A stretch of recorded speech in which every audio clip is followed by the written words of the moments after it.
فرامۆش بێ ئەو کاتە هەرچی ڕۆژێکی زستان سەخت و ئاڵۆز بێ.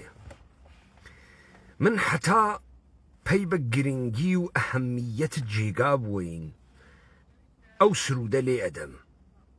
تا ئێمە بفامین جێگا چەنێ مهمە بۆ دروستکردنە ورەی ئینسانەکان بۆ پێگەیە نیشاندان و وەدەرخستنە شتێک. تۆ ئەمە هەم لە حاکمیەتا ئەوێنیت هەم لە ئەدیانە ئەوێنیت. ئیزیدی لالشیان هەس، کاکەیی پردیوەریان هەس، ئیسلام کەعبە و مەککەی هەس، یەهودیەت و مەسیحیەت ئورشەلیمیان هەس. دەسەڵات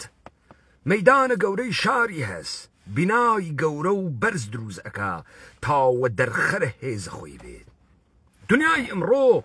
دنیای 1400 ساڵە پێش نییە، 200 ساڵە پێش نییە. دنیای ئەمڕۆ دنیای ژیانە شاریە. ژیانە ئینسانەکان گۆڕیاگە، خەڵک پەراکەندەنی و کۆ ئەبێتەوە لە جێگەیەکە پێی ئێژن شار. ئێمە ئامادەیە ئەم جۆرە ژیانە نەوگین.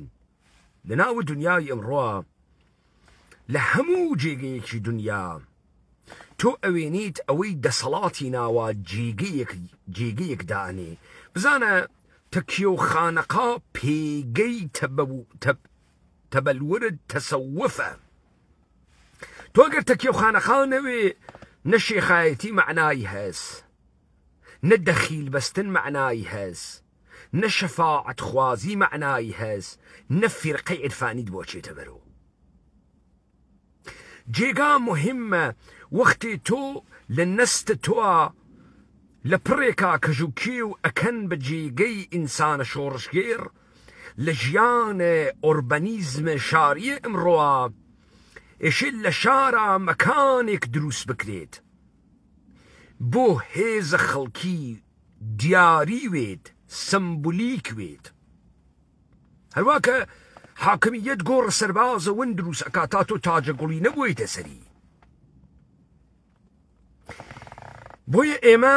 گەرەکمانە بێژین بۆ یەکەم جار لە سلێمانی خەیمەی مامۆستایانمان گر هەوێنە دانانە پێگەی خەڵک و جێگەی خەڵکە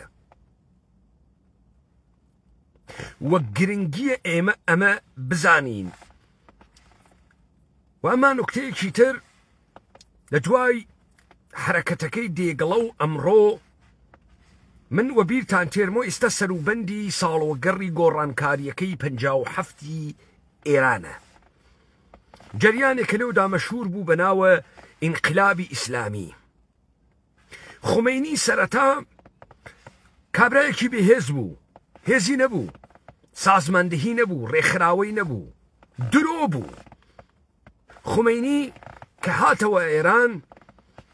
بیری لەوە کردەوە کە هێزێکی چەکدار بۆ خۆی بۆ گرتنە دەسەڵات دابنێت خومەینی سەرەتا چووە قوم خومەینی سەرەتا نەرموناسک قسەیە کرد دوای 3 مانگ بە بیانووی شەڕ ناوخۆ و کوردەکان خومەینی سپای پاسدارانی بە شێوەی نایاسایی دروست کرد پێکاتی سپای پاسداران خەڵکی شۆڕشگێر نەبوون کە شایان ڕۆخاندە بوو خەڵکی برسی و پاپەتی بوون و لە حاشیەی شارەکانەوە کۆیان کردنەوە پارەیان پێدان 180 ملیۆن تمەنە دۆلار هەفتمەنی بودجەیان لە بەیتولماڵە خەڵکی دزی سپاهی خوێڕیان پێوە دەرخست خومەینی وە ساحەیە هێزە نظامی وەختی گەرەکی بوو فەرمانی گرتنی پاوە بدات وتی هێزی دەریایی بڕوا پاوە بگرێ وتی ئەگەر ژاندارمەنی و ئەرتەش ڕووبەڕووبوونەوە لەگەڵ پاوە نەکەن من ڕووبەڕووبوونەوەیان لەگەڵاکەم خومەینی قسەی گۆڕیا بە 6 مانگ خومەینی قسەی گۆڕیا خومەینی وتی مەگەر ئێمە چەند بار ئینقلابمان کردبوو سەرەتا نەمانەزانی ئێستا خەریکی فێر ئەبین کە ئینقلاب چۆنە ئێستا زەبر و زەنگە خۆمان دەرتێرین ئەم مەسئلەی خومەینیمە بۆ باس کرد لەبەر خاترەوەی بزانین من هەر لەو جملەی خومەینی و ڕستەی خومەینیە دەرس وەرەگرم مەگەر ئێمە چەند جار لە دنیای مۆدەڕنا تێپەڕیگین فێرە خەباتە شاری بووگین چەند جار تەبیعەتەن ئێمە بە ئەزمون و خەتاوە ئەڕۆینە بەرەوە تەبیعەتەن ئێمە کۆرپەڵەین لەم مەسیرەوە گەرەکمانە فێر بووین هەر بۆیە لەم مەسیرە کە کەوتگینە سەناوی ئێمە ئەزانین ئەوەی بەخۆی ئێژێ دەسەڵات و قرۆغە کەرەستە و ئیمکاناتی کردگە قرۆغە تند و تیژی و تۆقاندنی کردگە لە هەر بۆنەیەکی ئەم خەڵکە گەرای خۆی دائەنێت بەلاڕێیا ئەبات شکست نسیبە خەڵکی ئەکات یەئس و نائومیدی بەسەر خەڵکە ئەدات بەڵام ئەمەش دەورانی هەست دەورانە ساف و سادگیش دەورانی هەست تێ ئەپەڕێت لە کەس شاراوە نییە ئەمڕۆ تەمامە حیزبگەلێکە لەوێ مەوجودن دەستکاریەکەن و ئەمما نوکتێکمان وە بەرچاوێ من ئەم مثالانە تێرمۆ لەبەرەوەی ئێمە ئەم مێژووە ئەناسین لە سەرەتای ئیسلامە شەڕێک بوو بەناوە شەڕە سەفەی سپای عێراق لە بەرامبەر سپای شام سپای عەلی بن ئەبی تالب لە مقابڵە سپای معاویە ئەبی سوفیان لەشکرە معاویە بە نەقڵە شیعە و بە نەقڵە تاریخ ئیسلام شکستی خەریک بووە خوارد ئەمرو ئاس قورئانی کردە سەر نێزەکان ووتی با حەکەمیەت کەی لەناوە لەشکرە عەلی بن ئەبی تالب مؤمنێکی ئەحمەقیان دۆزیوە بەناوە ئەبوو موسا ئەشعەری چون پێوانەی ئەمان نوێژ و ڕۆژەکردن بوو ئەقڵە سیاسی نەبوو خۆش نەبوو زەکاوەت نەبوو ئەحمەقێکیان بەناوە ئەبوو موسا ئەشعەری برد و کردیان بە نوێنەرە حەکەمیەت ئەبوو موسا ئەشعەری لە بەرامبەرە ئەمرو عاسە ئەمرو عاس خبرەی سیاسی ڕەجولە سیاسی دۆڕا ئەمڕۆ ئاسوتی هەم عەلی فیتنەی مسلمانانە هەم مەعاویە ئەڕۆین هەرتکیان لە خلافەت ولا ئامریەت ئەخەین سەرەتا هەنی داژێرە باڵە کابرای ئەبوو موسا ئەشعەری وتی تۆ بڕۆ ئیعلام کە عەلی لە خلافەت کەوتگەوە تۆ لە عەلی لە خلافەت دەرتێری ئەویش ڕوو لە خەڵکەکە وتی هەروە ئەم ئەنگوستیلەیە دەرتێرم عەلیە بن ئەبی تالب لە خلافەت دەرتێرم ئەمڕۆ ئاس نەفەر دووەم بوو چوو وتی هەروە ئەم ئەنگوستیلە کە بەدەسم معاویە بن ئەبی سوفیان ئەکەمە خەلیفەی موسلمین ئەمە نەقڵ تاریخە لەناو ئێمەی خەڵک لەناو ئێمەی خەڵک بەناو خەڵک شۆڕشگێر مؤمنین سادە دڵ ئەحمەقێکمان هەز وەکو ئەبوو موسا ئەشعەری بۆیە بووگەسە وردە سەر زوانمان ئێژین کاوران نیەتی خاص و ئەحمەق و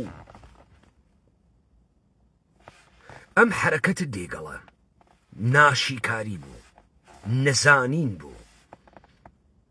حرەکەتێکی وەکو ئەبوو موسا ئەشعەری بوو تۆ گەرەکت بوو بەم حرەکەتە دێگەڵە چی سابتکەی سابتی بکەی پارتی دموکرات و کوردستانە عێراق تڕۆس پارتی دموکرات و کوردستانە عێراق هیچ حیزبێک لە عێراقا بەرەی خەڵکی نییە نێسی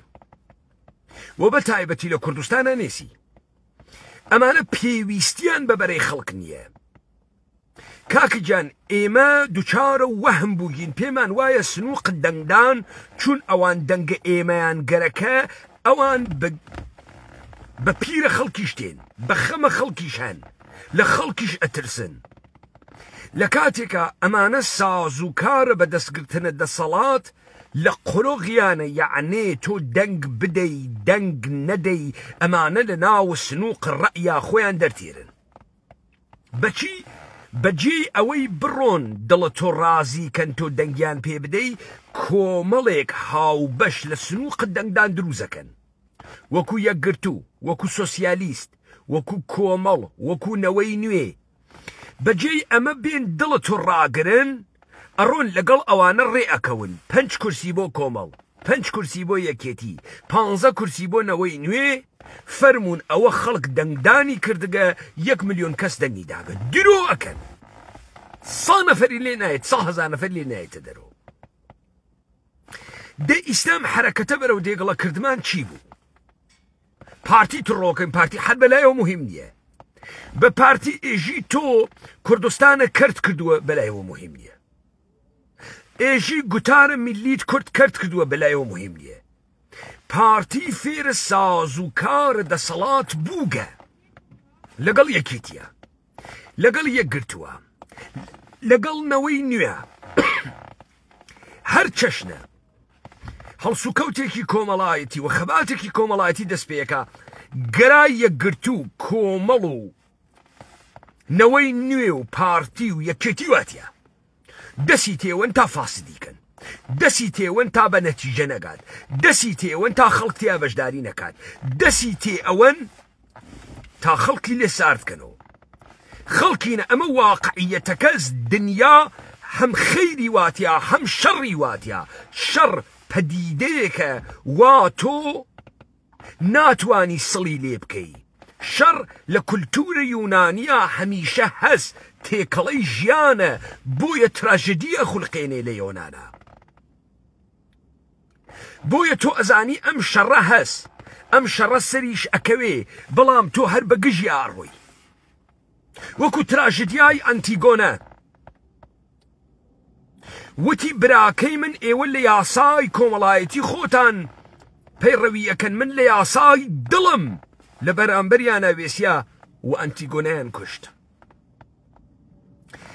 ئەمەی کە تۆ بێژیت حکوومەتە هەرێمە کوردستان دەوڵەتانە منتەقە دەست لە کۆمەڵگای ئێمە نادەن گەمژەیە ئەمەی کە ئێمە لە بەرەو پێشچوونە خەباتێکە ئەتوانین شکست بێرین بە دەس و دەسەڵۆکەکانە ئەمان بە دروشمەکانە ئەمان ئەمە نیشان دەرە زیندوو بوونەوەی خەباتە مەردمە با من دیمەنێکی ترتان لە ئەدیان و بیر بێنم و ئەمانە چیرۆکن تۆ بیان زانیت با بزانن جەماعەتە بەناو کۆمپۆزیسیۆن و ئۆپۆزیسیۆن و داڵە کەرخوەرە حیزبی و ئێوە لە موامرە بەسەر خەڵکە ئێمە دەستان گشتان تێکەڵە و بەناوە کوڕە خاس و کوڕە خرا و پۆلیسە خاس و پۆلیسە خرا و حیزبی خاس و حیزبی خرا و تازە بەم تەوجیهە کە بە شوێنە دەنگە ئاگەڕێن ئێوە مستەغنین لە دەنگکاورای کاول من ئەزانم ئێوە بۆگەنیتان وەکو ڤایرۆسێکە لە هەر کەسی ئەدەن گولی ئەکەن لە حەمە حاسیبە گرتگە تا نەوەی نوێی خوێڕی تا ئەحزابی یەک لە دوایەکی ڕەفیق دز و ڕەفیق قافڵە با بزانن لە دەرگای فرعونە ساحرین مەوجود بوون و تەنافیان فڕە ئەدا و گورێسیان فڕە ئەدا و ئەبوو بە مار موسا تێڵاکەی فڕەدا و بوو بە ئەژدەها و تەواوە ئەو مارە کەزایانەی خوارد با بزانن ڕۆژێ ئێمە بە ئەعجازەدارەکەی موسا ئەگەین و گەییگین و سحر و جادوویە ئێوە باتڵ ئەکەین پێتان وان نەبێت ئێمە پێمان وایە ئەگرا ئامین و سەلیمە و مەیدان ئەمنە و گرای بۆ گەنە ئێوە مەوجود نییە و بۆ ئاغایانە ئەبوو موسا ئەشعەری وا دڵیان بەلای خەڵکە و نازانن تۆ دەبوایە سەرەتا لە سلێمانی ببی بە هێزە خەڵک تۆ دەبوایە بە هەزاران هەزار ئینسانە لە پشتاوایە تا هەم دەباشان لێت بترسیە تا هەم سەرڕەش تا پارلەمانە کەزاییەکەی حکوومەتە ئیقلیمە کوردستان لێت بترسیایە ئیستە مەسەڵەن چووگی چی بکەی معجزە بکەی ساحریەت بکەی بڕۆی فڕەی بیتە هەولێر یەکلا نەڕەسی دۆلا درازە تۆ هەنووز لەگرا تەکلیفە ماڵە خۆتە مشەخەس نەکردگە بۆ ئەگرا کوێز شامە شەریفە سلێمانی لە گەماڕۆی کۆنگرەی 5% یەکێتی بەلاڕیاچووگە ناشێ خەڵەتیا بن بە سەردانە خێمە ئەگرا ئازادی واتیە نە کابرا مەبەستە سیاسیە خۆی لە شانۆگەریە دەسەڵاتە فاسدا بەڕێوە ئەبات تۆ چۆن نەتهێشتگە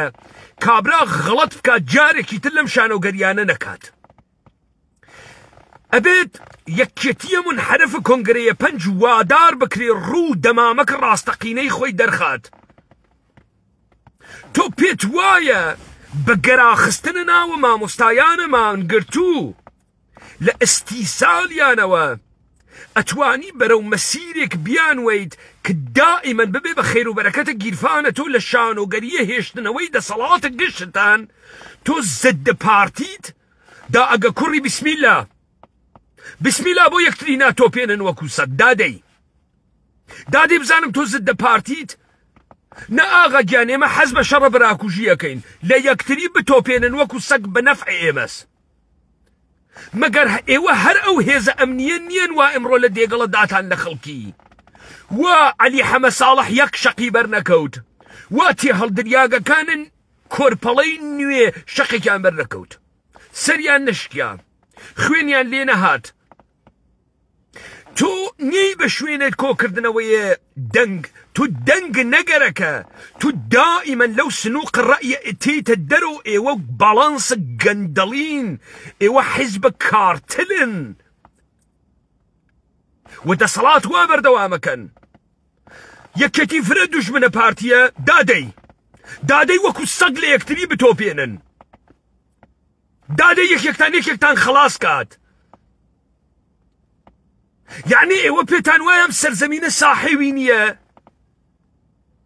مستەراوەکەی ماڵی باوکتانە دابەشتان کردگە بەسەر خۆتان ئەمە سەیتەرەی حکوومەتیە ئێوەس لە ئێوە گوندەتر لەم دنیا ڕاو ڕووتە وای ئەکرد با بزانی هەرچی تەحول و گۆڕانکاریە بچووکە گەورەس لە شتە بچووکۆ دەست پێکات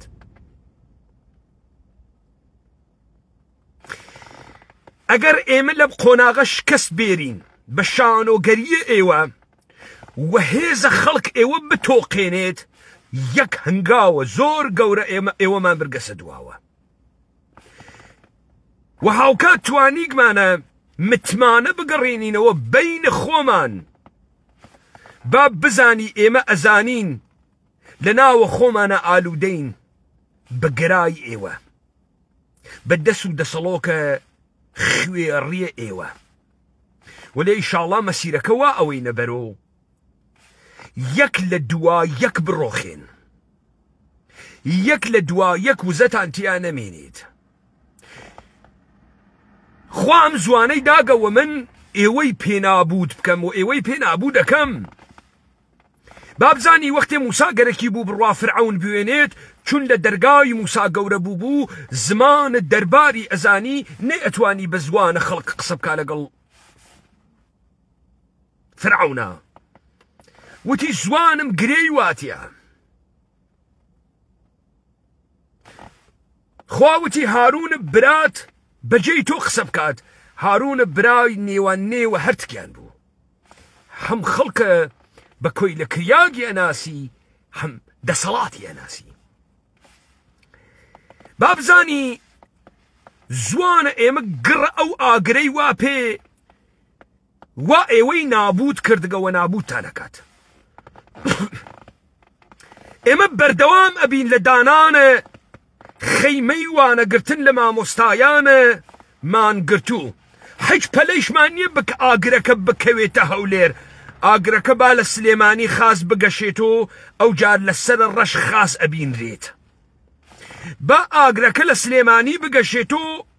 گۆپاڵ خەڵک دەربێت لە خیزی میرەکەی سەر ڕەش نامێنێ فیزی بە ئەفسانەی دەزانن غوڵام و ورکە خۆرت دەرکە گەوران بەڵام دەوران دەبێ ڕۆژێ بدا سوور لەبەر گەوران نەبێ پشتی خەڵک کوور و ئەمە بە هیممەتە تەک بە تەکە ئێمەمانان ئەکرێت ئێمەمانانێک کە خۆمان ئەینە دەمە یەکتریوە کۆی کەنۆم شانۆگەری و شانۆ و بازی و خۆ پیشاندان و خۆ فشۆکردن ئەوەی هێز دروستەکان مەچەکە ئەو مامۆستایە مانگرتووە پڕەکات وجود لەشە ئینسانیە لەو جێگە لەو مەکانە کە ئەوێسێت بڕیار ئەدا لەگەڵ تەبیعەتە لەگەڵ حاکمیەتە دەرئەکەوێت ئەژێت من لە گرامە وجودم گەرەکتانە بە ئینحراف نەچێت گەرەکتانە لە خۆی وە هیچ شتێ دروست ناوێت هەر ئێوەن هێستان داگە بە یەکەتی هەر ئێوەن هێستان داگە بە پارتی ئەمە داوەشینی گەرەکە ورد و درسە ئەم سەرزەمینە قینی تێت لە دەسەڵات و حکوومەتە هەرێم کەچی حکوومەتە هەرێم تەکان ناخوات دەی خۆ ئەمە فەزڵە ئێمە نییە ئەمە ڕەزاڵەتە ئێمەس ئێوە ماتەڵن چه اتفاقێ بکەوێ خوا لەشکرە مەلایکە بەهەنێرێتە خوارۆ ئێوە حرەکەت کەن عفونەتە نێوانتان تەشەنوجە نێوانتان فرادەنە دەرۆ کابرا هیچی پێ ناکرێت گەرەکتەمە ئامرە نەکرێت دەبێ خەیمە لە دوای خەیمە لە لای خەیمەی مامۆستایان خەیمە دانێ ماتەڵت چیت لە دارە کارەبایی ئەترسی وڵا تۆ نەتگەڕەکە نە ماڵتەکان بخۆیت و سەرمان لێت بات و دارە کارەبایی نەبینیت و ڕوبەڕووی حاکمیەت نەبیتۆ لە خۆی وە هەرچی شتە خاص بێ عادەتمان کردگە خوا ئەمریکامان بۆ بە هەنێرێ ئازادمان کە واسە کێ وا فێرمانی کردگە پارەی نەفت وا فێرمانی کردگە جاران لە ئێمە حرەکەت نەوایە لە خوا بەرەکەت نەبوو جاران چوارە بەیانی پەنج بەیانی نەڕۆشتایەنە بۆ زەراعەت و بۆ شوانی نان نەبوو ئێستا چاوەڕوانە کەرمە کێ لە گیرفانە کێوە تێتە دەرۆ شەیتان لە گیرفانە کێوە تێتە دەرۆ تۆ بۆ پێت وایە ئەگەر مۆڵەتە پێنەدەن ئیرادەت نییە لەوێ بوێسیت ئەوەنەی کەنیشکە پاریسیەکەی جلە خەزەردەکانە لێ نایەت لەگەڵ پۆلیسە فەڕەنسە شەڕیە کرد ئەوەنەی کەنیشکەکانە تارانن لێ نایە نیوەیان چاویان کوێر بوو یعنی ئەوەنە ئیرادەتیان نەماگە ماتەڵی عالەم و ئادەم خوداوەند هەرچی شتە کڕ و کپی کات دوژمن بخەسێنێت تۆ بڕۆی غەنیمەت کۆکەیتەوە بۆ تۆ کێی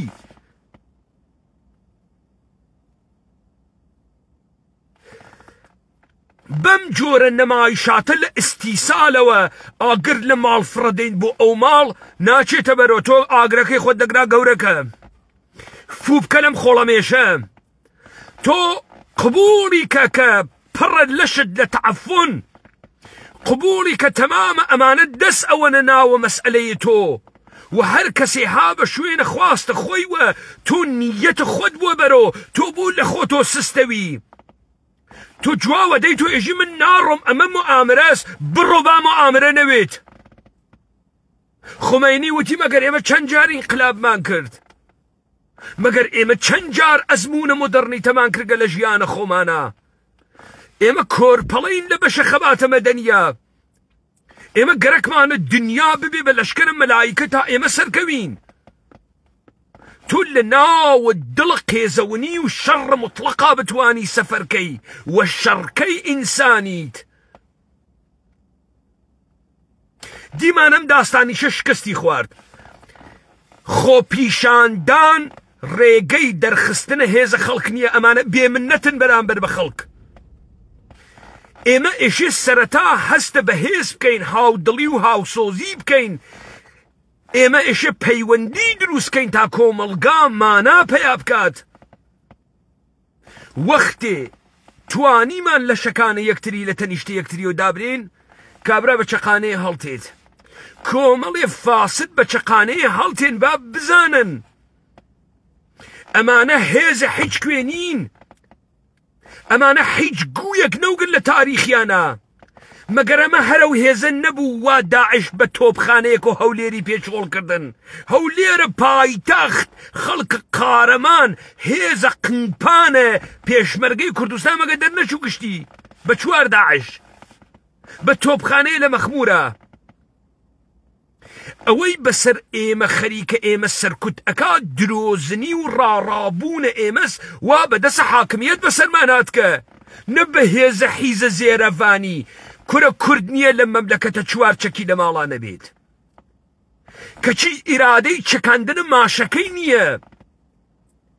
ناتوانێ ئەواقە بە چەکاندنە ماشەکەی تەحەمل کات تەحەملکردنە ئەواقە بە چەکاندنە ماشە و پەلە پیتکەی تفەنگ لە دانە ورەی هێزە خەڵکۆتێت تۆ 2000 خەیمە لە سلێمانی دابنێ دا بزانە ئەو خەڵکە هێز ئەگرێ لە خۆی یا هێز ناگرێ لە خۆی دا بزانم کاورە لەسەر ڕەش و لە داباشان چی پێکرێت ئێوە لە کوردستان ئێمە لە ئوروپا ئێمە هەم لە کوردستان هێزمان هەز هەم لە ئوروپا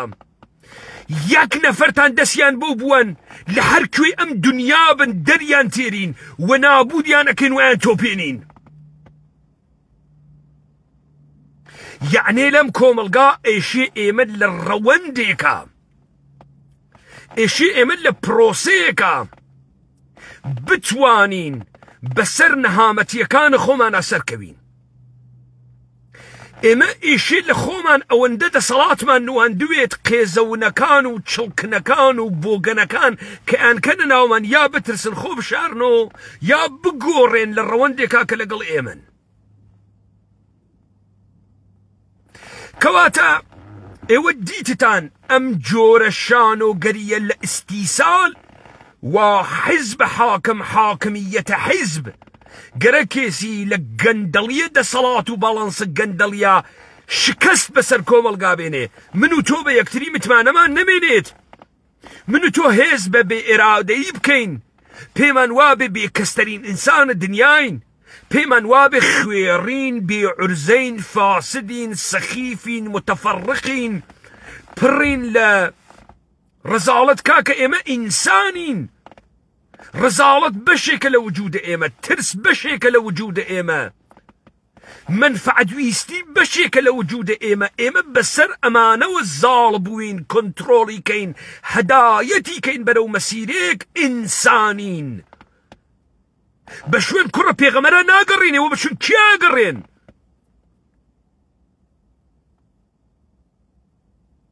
تەکە هەر کەسێکا قسەکە ئێژەوە گەرای حاکمیەتی واتیە دەیبا گەرای حاکمیەتی تیا بێت مەگەر ئێمە وتمان حاکمیەت گەرای تێ ناخات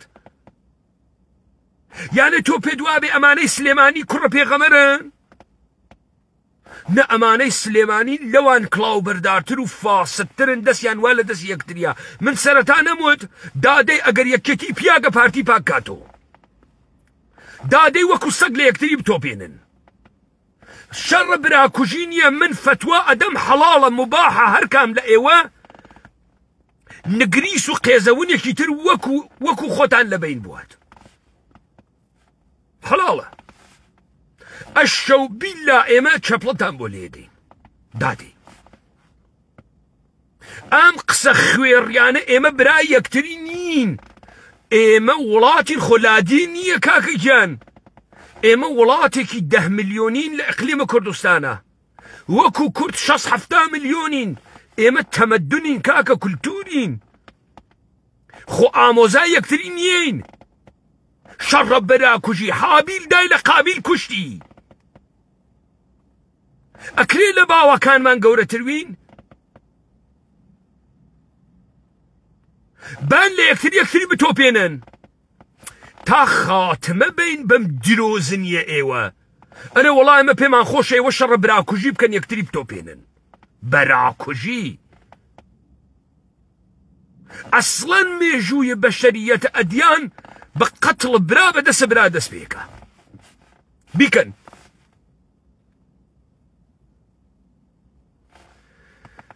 کەواتە ئێمە ئیستا حاڵیمان بوو مەسیرێکە ئەڕۆینە بەرەوە حاکمیەت دەستی تێخات با بزانن یەکگرتوو کۆمەڵ سۆسیالیست نەوەی نوێ پارتی یەکێتی حزب شۆعی تەمامە ئەم خوێڕیانە گشتیان یەکێکن نەزانی بۆ یەکێکن لەبەر ئەوەی ئەمانە پێویست ناکات لە تۆ دەنگ بسێنن لەگەڵ یەکتریا ڕێ ئەکەون ئەیکەنە شانۆگەری ئەمەژە بەخۆ و دوو کورسیان بردمەوەژە بەخۆ یعنی 1 ملیۆن نەفەر بەشداری کردگە درۆکەن وەکو سەگ درۆکەن بۆیە کۆمەڵی شانۆگەری ئەکەن لە کاتە هەڵبژاردنە 50 دانە پاس تێنن هەنێ مشەخوەرە تێ هەڵدریاک لەم ئستادیۆم بۆ ئەو ئستادیۆم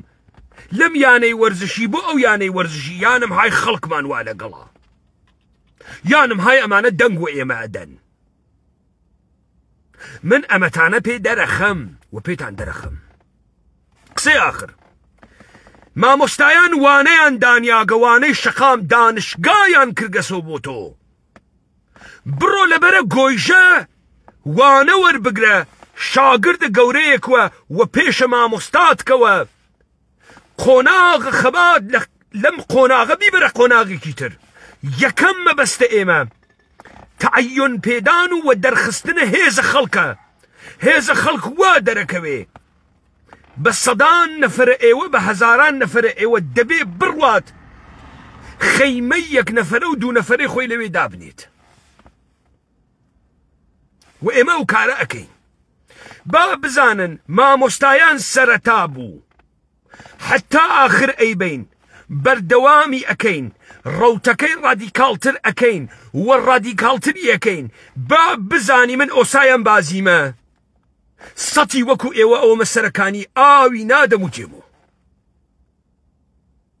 با بزانی بەڕاڕاکردن و شایعکردنە ئێوە ئێمە ناڕۆینە دواوە با بزانی تازە قاچمان خستە ناوە ئەم بازیە هەر بازیە من قاچی تێبخەم بازی براوەیە دۆڕاو نییە و حتا سەری نەخەم کوردە ناموسیش بووگە لێ نایەمە دواوە تەمامە بەهایش ئەدەم تەمامیەتە بەهایش ئەدەم ئاغایانە مامۆستایە ئەبوو موسا ئەشعەری فرەت دڵە ئەسووتێ با بڕۆی لەوێ خەیمەیەک دابنێ نێگەرەکە بڕۆی بۆ هەولێر هیچ ئەتفاقی لە هەولێرە ناکەفێت هیچ ڕسوایەکیش ئەمڕۆ پارتی نەبوو ئەمانە ڕسوای خاص و ئامن بۆشی مهم نییە ئێمە ئێشێ لە جێگەیە کە ئاوڕ لە خۆمان بین و کاورە بۆ حساومان بۆ ناکە لەبەرەوەی هێز نیین ئەگەر هێزوین حساوەکە سەگ بابی وە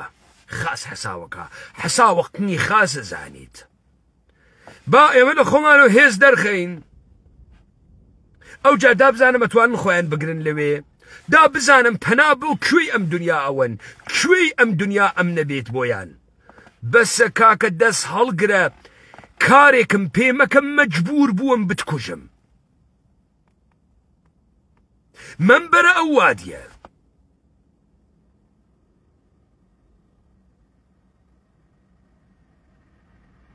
کەواتە ئێمە دیمان دیسانەوە شان و گەریەکی تر شکستی خوارد. ئێمەی بەتەوتر کردو، دەرسێکی تر و وانەیەکی تری بە ئێمەدا. ئێمە بەرەودانان و چاوپێکەوتنە هێزە خۆمانە ڕۆی. ئێمە ئێشێ هێزە خۆمان بوێنین، هێزە خۆمان ئێشێ بوێنین، ئێشێ بڕۆی لەوێ خەیمە دابنێی، وانە لە مامۆستا بگریت، وا ئێژێ ئاوێنەی ئازادی. سێ وەکو سەربەستی، خێ وەکو خەبات، مێ وەکو مقاومەت. ئێشێ بڕۆی ئەو وانە لەوێ بگری، خەیمە لە دوای خەیمە دابنێ تا خەڵک بیوێنێت، هێزە خۆی بوێنێت. وەختێ خەڵک هێزە خۆی دی، بەر لە خەڵک حاکمیەت دیگەسی، لەم تەڕاتێنە دەست هەڵەگرێت. تۆ وەختێ هێزوی کاورای تێ هەڵدریاک و چواردانە پۆستاڵ لە پێی دەوروبەری نانازێت، کونە مشکی لێ ئەوێتە ئەمارەت. ئەمانە لە توو لە عمریانە چوار پیاگی پیاگانیان لەلانەوگە. ئەگەر ئەو سا لە سەردەمە شاخ چوار ڕۆڵەی کوردیشیان لەگەڵا بوو، ئمڕۆ لە دەسەڵاتە کارتەدا پێویستیان نەماگە بە پێشمەرگە کۆنەکان، پێویستیان نەماگە بە کەسایەتی ناوبانگدار و بنەماڵەدار، پێویستیان بە بازرگانت دزە، بە بروکراتت دزە، تا بتوانن دەسەڵاتە دزیەکەیان وا تاڵان کرد ڕۆح و جەوهرە ئینسانە بەردەوام کەن. بۆیە تۆ ئەوێن ئێمانە بێمنەتن بەرامبەر بە کوژی ئاگەکان، بنەماڵەی شەهیدان، بەرامبەر بە پێشمەرگەی کۆن، بەرامبەر بە کوڕی ئازا و بەجەرگ بێمنەتن. بۆ لەبەرەوەی ئیستە قەحبەیان گەرەکە، گەوادیان گەرەکە، مەلهەداخەریان بۆ گەرەکە، بیزنسمەنی جاکەشی ڕێگەی ئەمارات و تورکیان گەرەکە، تۆیان نەگەرەکە. تۆ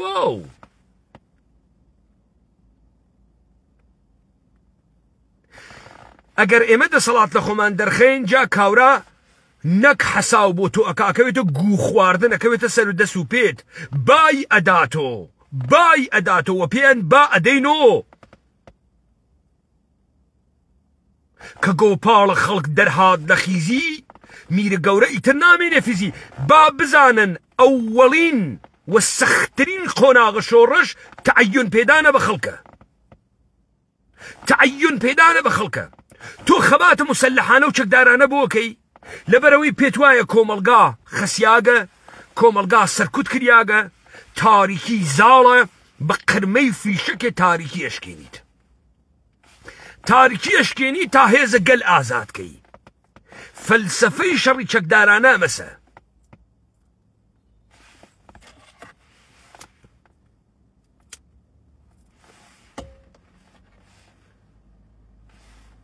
کەواتە ئێمە لە ژێرە وانەیە مامۆستایانە سەر شقام بەرەو دروستکردنە هێزە خەڵکە ڕۆین، تا ئەوان دەستیان پڕچەکەوێت، تا ئەوان گڕەی دەنگاڵیان بێت، تا ئەوان بە قودرەت و بنەڕێنن بەسەریانە. مامۆستایان تاکو تەنیا بوون، وا دەنگیان دلێر بوو، هێزیان پێ بدەن تا دەنگیان بە قووەتتر بوێت. تۆ لە هێزێکە بە ئەوانی ئەدەی، لە هێزێکە خۆت وەریەگری، هەم دەنگە خۆت دلێرەوێ، هەم دەنگە ئەوان، هەم دەنگە تۆ تێکەڵاوە دەنگە ئەوان ئەوێ، هەم دەنگە ئەوان تێکەڵاوە دەنگە تۆ ئەوێ. لە هەموو جێگەیەکی دنیا خەباتە سنفی بەرەو خەباتە جەماوەری چووگە، وەتوانی گە بڕوات. خەباتە جەماوەری پێک هاتگە لە خەباتە سنفی و سەندیکاییە خەڵکانە دنیای ئەمڕۆ.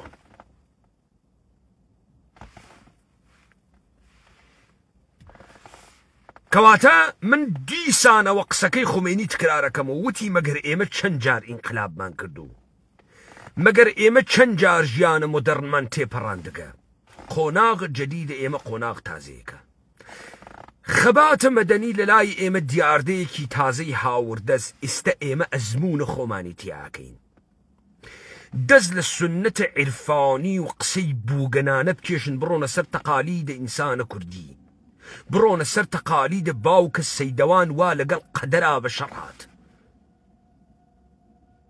كرد بأجل أمريتها كرد لتون تاريخ ياونا خويرينا وقوا حكومة هريم دروسي كرقا كرد بأجل أمري يعني كرد الروابة دل آقرا